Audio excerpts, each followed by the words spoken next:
पिछला क्लास एक फॉर्मूला बताए थे आपको कि D बराबर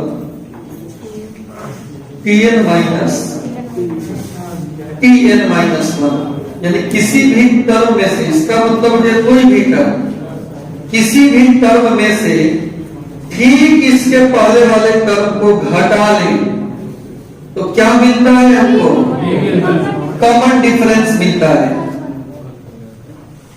क्वेश्चन था फाइंड द कॉमन डिफरेंस, जहां पे Tn दिया हुआ था, यह Tn तो दिया हुआ है, डिफरेंस वाला फॉर्मूला लिख लेंगे Tn माइनस Tn माइनस 1, और यहां पर Tn का वैल्यू उठाकर रख देंगे जैसा है वैसे। Tn माइनस 1 का वैल्यू कितना होगा? यहां जब n माइनस 1 तो इधर भी n माइनस 1 होगा, यहां भी n माइनस 1 होगा, यानी Tn माइनस 1 का वैल्यू क्या होगा? 2 इंटू n माइनस 1 प्लस, यही लिखे कोष्ठ को गलत तोड़ दिए थे, माइनस 2n माइनस 2 प्लस का 1, और आराम से d निकल गया। ये पिछला क्लास का है, ये चीज आप लोग समझ गए। अब इससे आगे बढ़े, फॉर्मूला आपका कॉन्फिडेंस है ना बढ़िया से?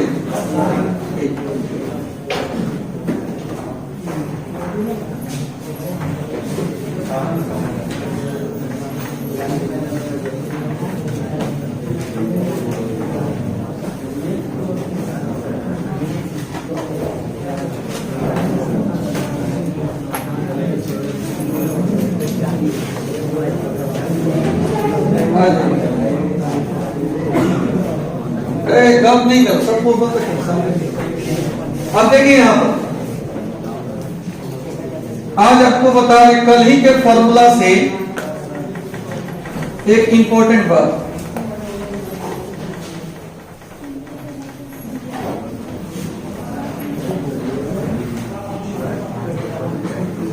नोट में आ जाइए, पढ़ाए तो बेटा। कल क्या फॉर्मूला बताए थे? Tn माइनस Tn माइनस 1 बराबर D। अब इसका एक नया रूप बता रहे हैं, यहां से Tn निकाल दो, Tn बराबर Tn minus 1 plus D।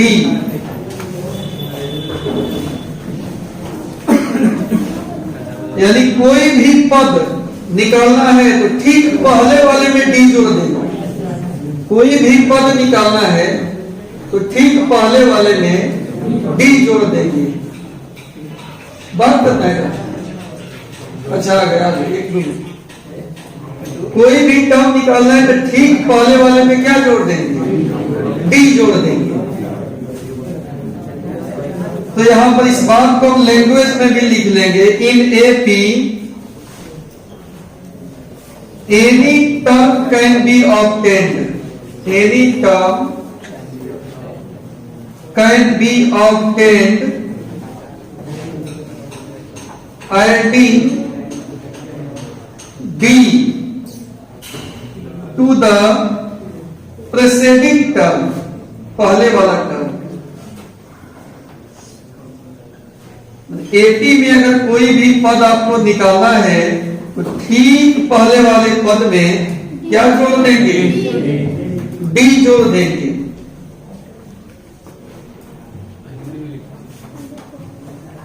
AP का कोई भी पद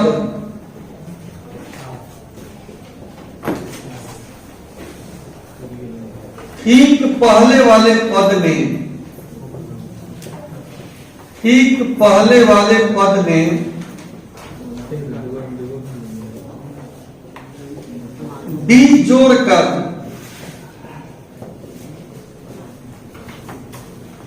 प्राप्त किया जा सकता है, प्राप्त किया जा सकता है। ठीक है, कोई भी पद पहले वाले पद में डी जोड़कर प्राप्त किया जा सकता है। जनरल फॉर्म देख लीजिए इसका, व्यापक रूप। अगर यहां फर्स्ट टर्म ए हो एंड कॉमन डिफरेंस बी हो तो एपी क्या होगा बोलिए। पहले तो पहला टर्म लिखेंगे, कितना है पहला टर्म ए, और बताएं कोई भी अगला पद पिछला में डी जोड़कर प्राप्त किया जा सकता है।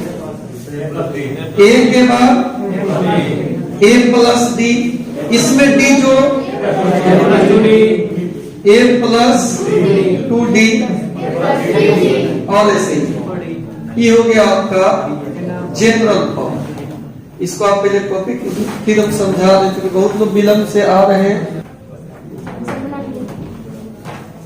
ठीक, अब इसको मिलाइए। ए दिया है 5 और डी दिया है 2, तो एपी क्या होगा बोलिए। डायरेक्ट लिखना है, बहुत ज्यादा इसमें तामझाम नहीं। 5 पहले फर्स्ट टर्म, इसमें डी जोड़ेंगे तो 5 2 7 7 2 9 9 2 डॉट डॉट। कहीं विशेष इसमें कहानी नहीं लिखना है कि a plus d a plus 2d, फिर उसमें ए का मान रखेंगे डी का मान। अरे तो बच्चा टाइप की बात है, सब कुछ नहीं करना है, डायरेक्ट लिखना है। एक और क्वेश्चन दे रहे हैं, ए बराबर 25 डी बराबर -5। आप एपी बताइए क्या होगा। ए बराबर 25 डी बराबर -5।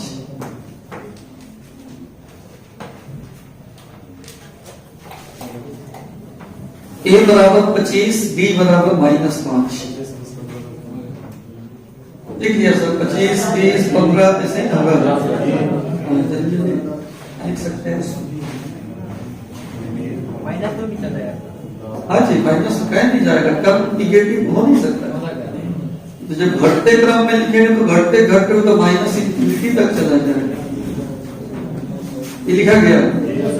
हाँ, इसमें लिखेंगे ना ए मतलब ऐसे लिख देंगे पहले कि हम एपी लिख रहे हैं। ए मतलब 25, इसमें -5 जोड़ेंगे क्योंकि वो निगेटिव है, जोड़ेंगे तो घटेगा।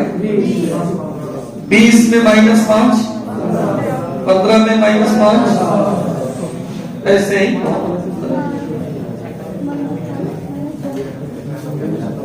ए बराबर 1 डी बराबर 1/2 एपी लिखो।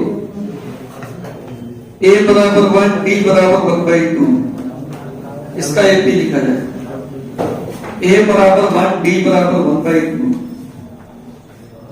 ए बराबर 1 डी बराबर 1/2।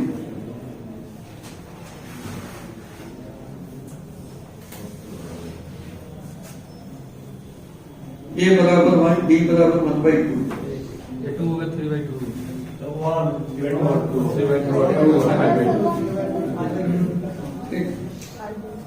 कैलकुलेशन रफ में करते ना, यह सामने भी हो ही जाए। एपी कैसे लिखेंगे, पहले कौन टर्म लिखाएगा, फर्स्ट टर्म यानी 1। अब सेकंड इसमें डी जोड़ के ना लिखेंगे, एक में 1/2 जोड़ दें, 2 एकम 2 आए 3/2। अब इसमें 1/2 जोड़े, 3 है 4/2 यानी 2 हो जाएगा। फिर इसमें 1/2 जोड़े 5/2 हो जाए। समझ रहे हो ना? तो आपको एपी जनरेट करने आ जाएगा, एपी लिखने आ जाएगा। ए और डी मालूम हो तो एपी आसानी से हम लिख सकते हैं। एपी हम लिख सकते हैं आसानी से। ठीक है, एक हो गया। इसमें 1/2 जोड़ दिए तो 3/2, इसमें 1/2 जोड़ दिए तो 2, इसमें फिर 1/2 जोड़े, डी जोड़ते जाना है, आगे हम बढ़ जाएंगे उससे। अच्छा, इसमें का तीसरा पद कौन है? 2। इसमें का चौथा पद 10 है। पांचवा पद 5, इसमें से घटेगा। अब 20वां पद 20वां पद अभी नहीं निकलेगा का। अगर ऐसे लिखे तो लिखना पड़ेगा, तब गिनना पड़ेगा। ठीक, वही बात बता रहे। सुनो, इसमें ध्यान तो सब कोई तो पहले सीधा सब कोई बैठो कर, उठा टाइप में बैठा है, टाइप में बैठा। इसमें ये जो हम डी जोड़ जोड़ के लिख रहे हैं, कुछ हद तक हम लिख सकते हैं, लेकिन इसका 1000वां पद कौन सा होगा, इसका 50वां पद कौन सा होगा, इसका 30वां पद कौन सा होगा, तो 30 बार घटते घटते लिखना पड़ेगा। कोई पर्टिकुलर टर्म निकालने के लिए लिखना मुश्किल काम है, उसके लिए हम लोग कार्य करेंगे जनरल टर्म पर। पिछले लेक्चर में सीक्वेंशियल सीरीज में जनरल टर्म का कंसेप्ट बताए हैं। किसको बोलते हैं जनरल टर्म? टीएन को, यानी टीएन का फॉर्मूला हम लोग निकालेंगे, जो आप लोगों को पता भी है, एन बराबर ए प्लस ए माइनस 1 इंटू डी। एपी के लिए एपी हो, जीपी हो, एचपी हो, अलग अलग सीक्वेंस के लिए, अलग अलग प्रोग्रेशन के लिए जनरल टर्म अलग अलग होता है।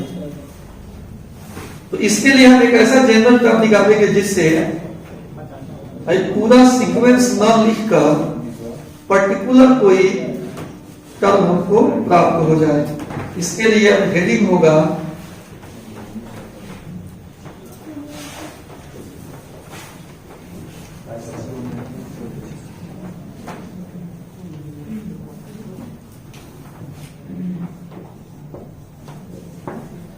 इसमें अब हेडिंग देंगे हम लोग जनरल टर्म,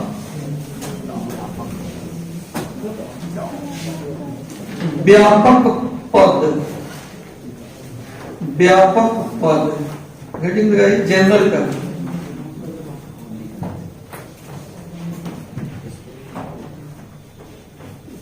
सब मैट्रिक में पढ़े होंगे आपको, इसलिए समझ में आएगा, कहीं से दिक्कत नहीं।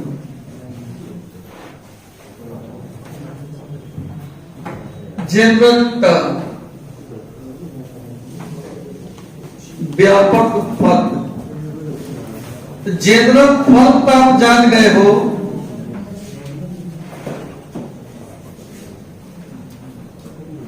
बोलिए जनरल फॉर्म आज ही बताएंगे, किसको बोलते हैं?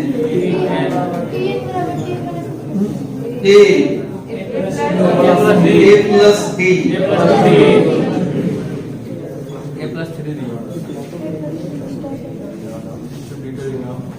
जनरल फॉर्म है, यानी इसी रूप में एपी दिखता है, a plus d, a plus 2d, A plus 3d, इसी फॉर्म में दिखता है।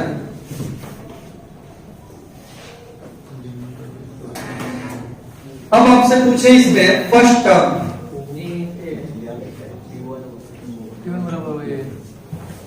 फर्स्ट टर्म ए होगा, इवन की जगह पर A1 भी लिख सकते हैं। हाँ। Second term a plus d, second term t, term का स्पेलिंग टी से शुरू होता है, इसलिए टी लिखें। Third term a plus, fourth term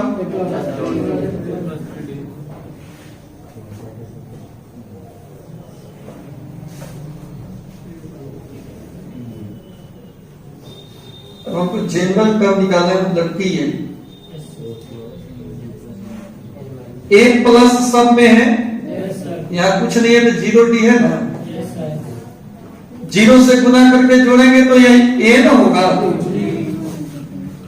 यहाँ 1 है, पहले सुनो, सब में ए प्लस है, ए प्लस है सब में, तो यहां भी ए प्लस होगा। 1 है तो डी का गुणक 0, 2 है तो 1, 3 है तो 2, 4 के लिए यहाँ पे 3 है। अच्छा, एक कम है, इस समझ में आ रहा है, इससे एक कम है, समझ गए? वो करते हैं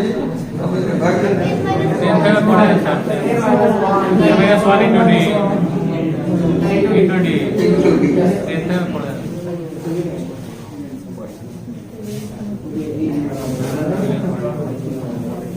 और ई हो गया, it is called general term, is called general, GENE। इसको हम लोग जनरल टर्म कहते हैं, व्यापक पद कहते हैं। एक बार इसको लिखिए सब कोई। अब इस पर एग्जाम्पल देखिए, एग्जाम्पल दे रहे हैं जो आपसे बन जाना चाहिए।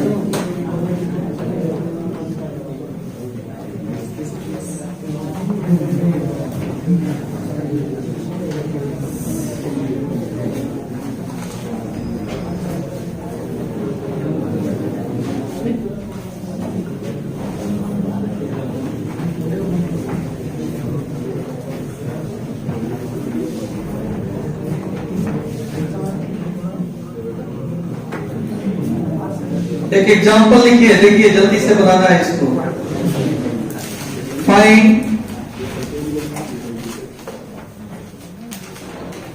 13th term of an AP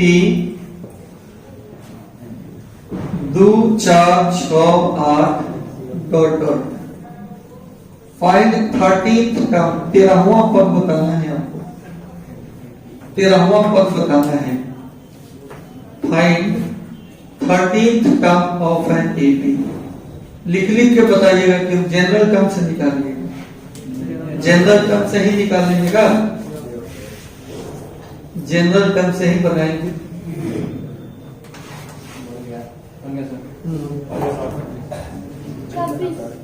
ठीक,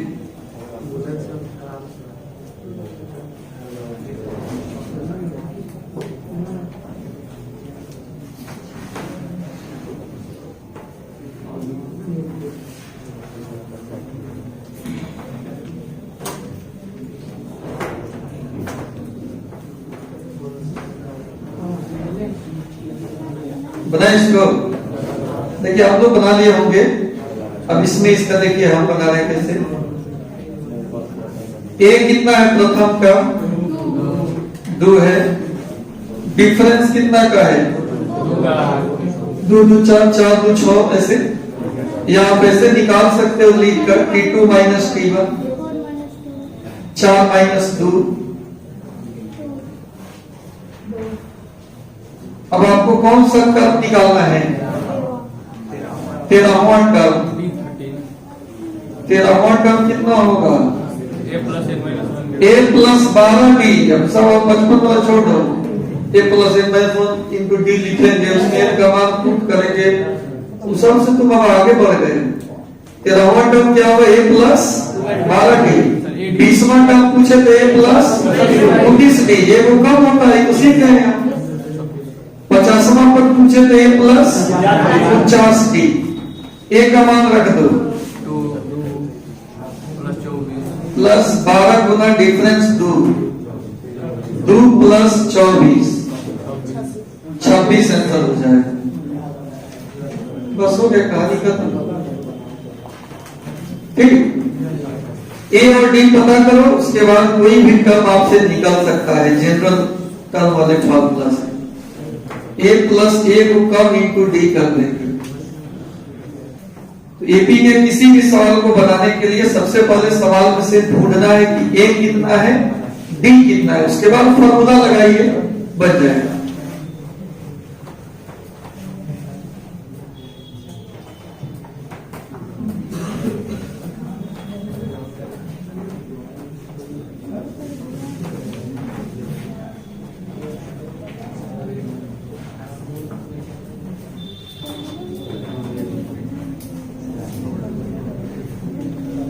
अब इस पर एक और एग्जांपल दे रहे हैं, आप लोग रेडी हो? बनाओगे?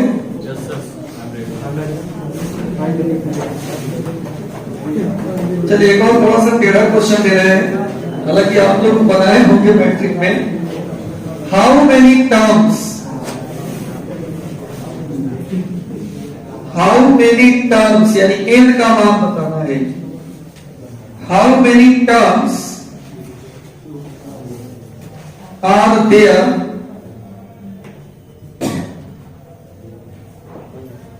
इन the AP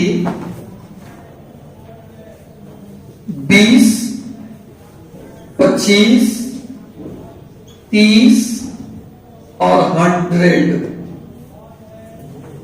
how many terms are there in AP, इसमें कितना पद है, यानी किसका मान निकालना है, एन का मान निकालना है। कोशिश कीजिए, बनाइए। अब मिलाइए इसमें क्या इस तरह बनाया होगा। हाउ मेनी टर्म्स, कितना पद होगा इस एपी में। सॉल्यूशन समझिए, एपी दिया हुआ है, ऐसे लिख भी सकते हैं, गिवन एपी 20, 25, 30 और 100, इसमें कितना टर्म्स होगा पूछ रहा है। मान लेते हैं इसमें n टर्म्स है, ले माना कि नंबर ऑफ टर्म्स कितना, n टर्म्स है, इसलिए nवां पद कितना हो जाएगा, 100 हो जाएगा। पद का संख्या 5 हो तो पांचवा पद क्या होगा, अंतिम पद में होगा। nth टर्म कौन सा टर्म हो जाएगा, लास्ट टर्म हो जाएगा। यानी यहां से tn बराबर लास्ट टर्म ढूंढ लो, 100 है। अब यहां तो n मालूम नहीं है, 20वां का तो 19d लिख देते, यहां फॉर्मूला लिखना होगा, a plus n minus 1 into d बराबर 100। a का मान कितना है, 20 है, और डिफरेंस 5 का, हमेशा अगला में से पिछला घटता है, 5 का है बराबर 100। और इसको हम सॉल्व कर लेंगे, n minus 1 into 5 is equal to 80 हो गया,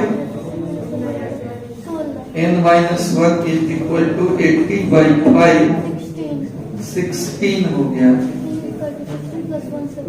बराबर 16 प्लस 1 17 हो गया ना। कितना है सबका आंसर, थोड़ा सा आप अपना देख लीजिएगा लिखने का तरीका, क्योंकि नंबर ऑफ टर्म्स n है तो ही tn को लास्ट टर्म कर सकते हैं, और लास्ट टर्म 100 है, बस उसको बराबर करेंगे, इक्वेट करेंगे, बन जाएगा। ये समझ गए, फिर समझाएं। इसमें पहले पद का संख्या निकालना है, नहीं मालूम, क्या मान लिए, n मान लिए, पद का संख्या n है। अच्छा, पद का संख्या 20 है तो 20वां पद कौन होगा, अंतिम ना होगा। वैसे ही पद का संख्या n है तो nवां टर्म लास्ट टर्म को कहेंगे, लास्ट टर्म 100 है। फिर इसका फॉर्मूला लिखे हैं, जनरल फॉर्मूला, a और d का मान रख दिए हैं। a का मान दिख रहा है 20 है, d का मान 5 है, और बना लेंगे। ठीक, देखिए आप वैसे बनाए होते हैं।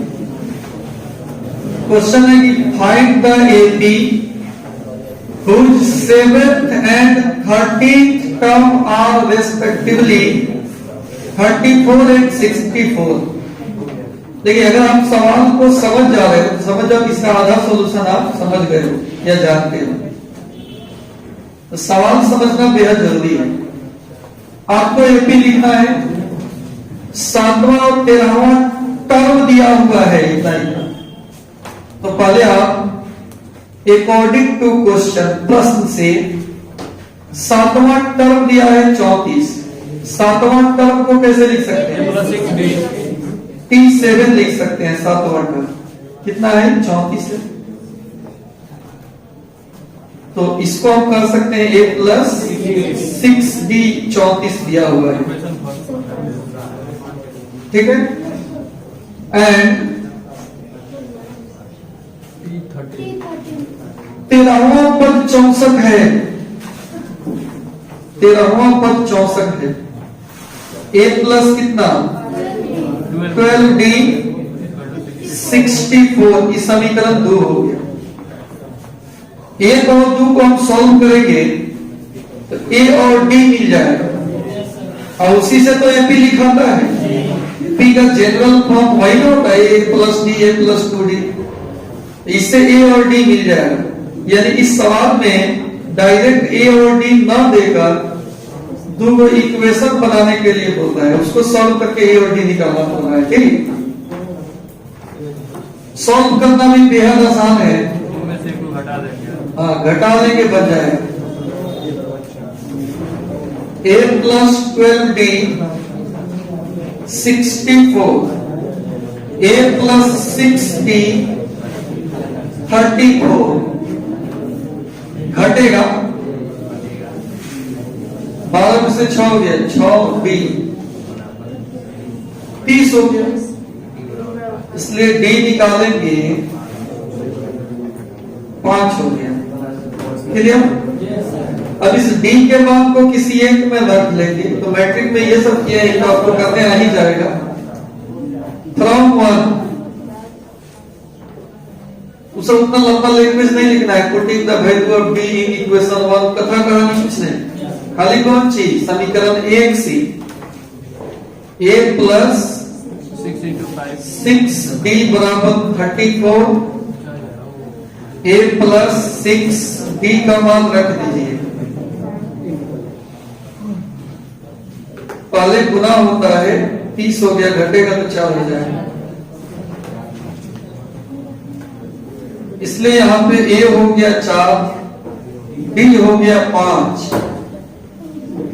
नाउ मैंने अब AP हम लिख सकते हैं, a मैंने 4, इसमें d जोड़ दो, 9 में फिर d जोड़ो, 9 5